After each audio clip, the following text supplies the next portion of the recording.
High আমি রূপম। এখন কথা হবে লাভার ছবিটা নিয়ে, যেটা ডিজনি প্লাস হটস্টারে এসেছে, সেখানে হিন্দি ডাবিংয়ের সাথেও আছে। আমি ছবিটা জাস্ট কমপ্লিট করলাম এবং আমি তোমাদেরকে হাইলি রেকমেন্ড করবো ছবিটা দেখতে। ছবিটার মধ্যে একটা সমস্যা আছে, সমস্যাটা কি আমি পরে বলছি, কিন্তু এই ছবিটা যখন শেষ করবে না, দুটো জিনিস হবে। এক, তোমার খুব কষ্ট হবে, আর দুই, এই যে কষ্টটা তার সাথে কিন্তু মুখে একটা হাসি লেগে থাকবে, তুমি স্যাটিসফাই হবে ছবিটা দেখে।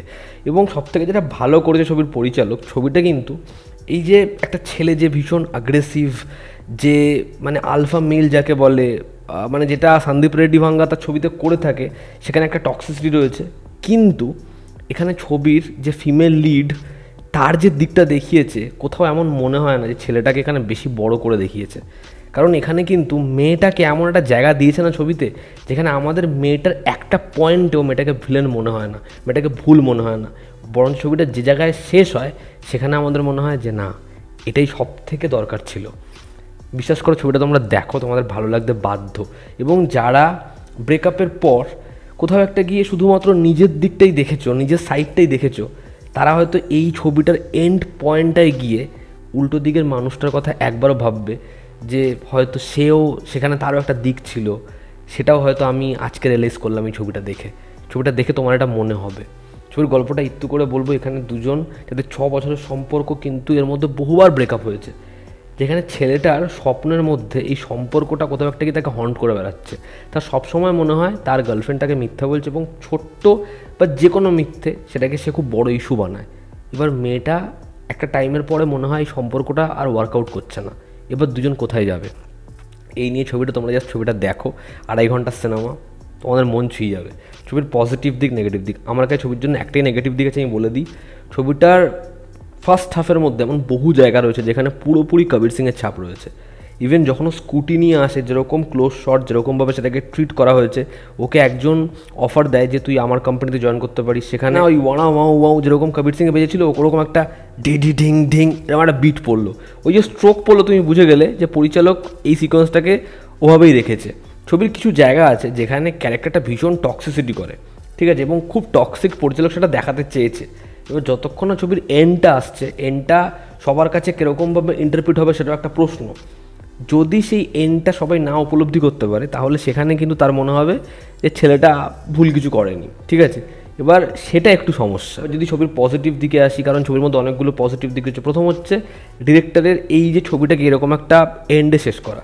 ছবিটা যখন শুরু হয়, মেয়েটা কিন্তু দেখবে ছেলেটার আউটডোর একটা গল্প বলবে, সেখানে কলেজে ওর একটা মিমিক্রি বলবে, সেখানে ছেলেটার যেরকম লুক, এবং ছবিটা যেরকম জায়গায় এন্ড হবে সেখানে ছেলেটার লুক।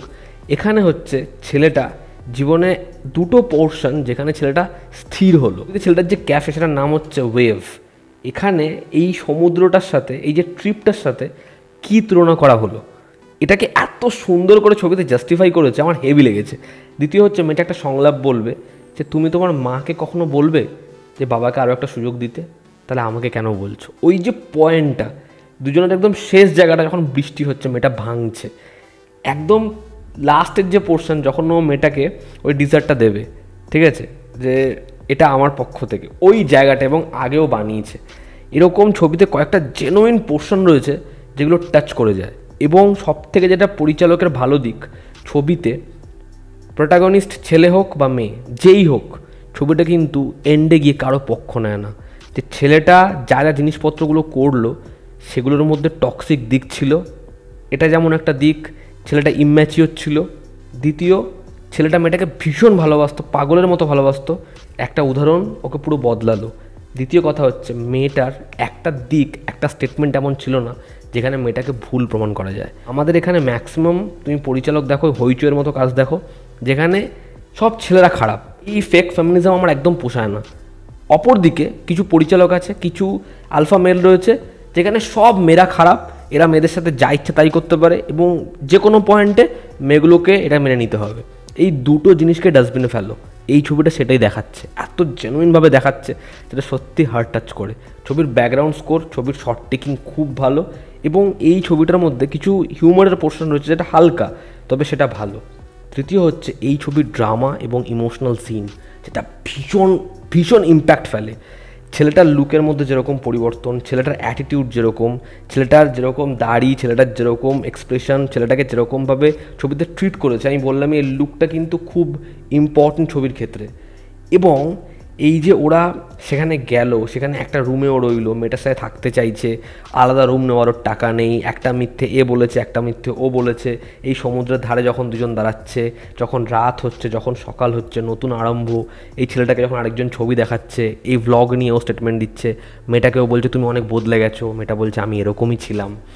এই বিষয়পত্রগুলোর মধ্যে যে ড্রামাটা, যে জিনিসপত্রগুলো উঠে এসেছে না, এগুলো ভীষণ দগ্ধ, এগুলো আমরা দেখেছি, এই সংলাপগুলো আমাদের শোনা, আমরা জানি যারা প্রেম করেছে, বহু বছর সম্পর্কে থেকেছে, তারপর ধাক্কা খেয়েছে, আমিও খেয়েছি, তারা ভীষণভাবে সেটাকে রিলেট করতে পারবে, খুব কাছ থেকে সেটাকে দেখতে পারবে। এবং ইমোশনাল সিন, যখন ওই দুজনের ভেঙে পড়ার পয়েন্টগুলো ভীষণভাবে সেটা রিলেট করা যাবে। এবং ছেলেটা এবং মেয়েটার পারফরমেন্স খুব ভালো, ছেলেটাকে আমার ব্যাপক লেগেছে। এন্ড পয়েন্টে ওর ওই মুখের হাসিটা মনে থাকবে, মেয়েটাকেও খুব সুন্দর লাগে দেখতে, খুব সাদামাটা কিন্তু খুব ভালো লাগে দেখতে। ছবির এন্ডের ব্যাকগ্রাউন্ড স্কোরটা না মনে থেকে যাবে। এবং এই যে বন্ধুদের যে দিকটা, সেখানে একটা মেয়ে চায় না ছেলেটা যাক, এই ছেলেটার যে ফ্যামিলি, সেখানে মেয়েটা যখন গেছে, মেয়েটা কী ব্যবহার পেয়েছে, ছেলেটার মায়ের সাথে মেয়েটার ইকুয়েশন, সে বউ মেনেই নিয়েছে, দুজন যখন ইন্টিমেট হচ্ছে তার পরবর্তী দিনে সেটা কীরকমভাবে রিফ্লেক্ট করছে, ছেলেটার যখন চাকরি থাকছে না ও কী মিথ্যে কথা বলছে, এই যে ভায়েস ভার্সার দিকটা সারা ছবিতে এসেছে, সেটা কিন্তু দুজনের দিকটাকেই খুব পোক্ত করে, সেখানে স্পেস দেয় এই সম্পর্কটাকে। এবং আমাদের মনে হয় যে সত্যি একটা মানুষ, একটা সম্পর্ক দিন দিন কতটা বদলে যেতে পারে।